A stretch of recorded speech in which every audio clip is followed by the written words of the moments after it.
And more than a week of protests have taken place throughout Iran following the death of the 22-year-old Mahsa Amini, taken in custody by the country's morality police for failing to properly wear a hijab.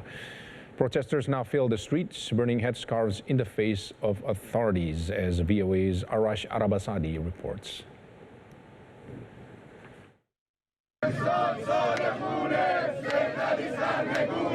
This is the year of blood, chant demonstrators in Tehran. As the military rolls through city streets, Iran is now in a second week of mass civil unrest following the death of 22-year-old Mahsa Amini. Amini disappeared in police custody earlier this month for vaguely violating morality laws. 3 days later, she was dead.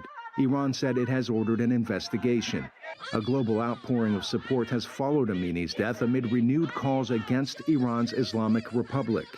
Worldwide demonstrations took place against the backdrop of the recent United Nations General Assembly in New York. There, Iranian President Ebrahim Raisi decried Western sanctions as a weapon of mass destruction against the people of Iran and indicated a willingness to return to talks aimed at reviving the 2015 nuclear deal with world powers. Iran is a state sponsor of terrorism. They continue to claim death to America.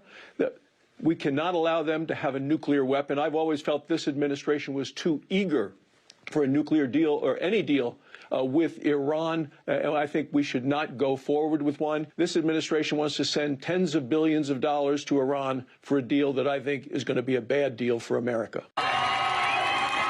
As demonstrators clash with police and burn head coverings in public, major shows of defiance in Iran, the Biden administration pledges its commitment to nuclear talks and its support for demonstrations backing women's rights. They do reflect a deep-seated and widespread belief among the population of Iran, the citizens of Iran, the women of Iran, that they deserve their dignity and their rights.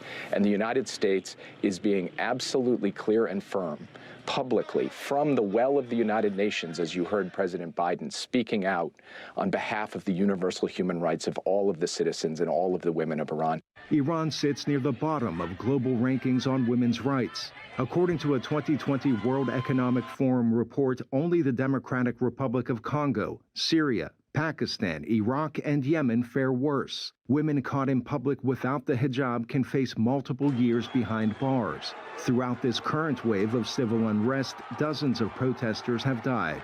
Arash Arabasadi, VOA News.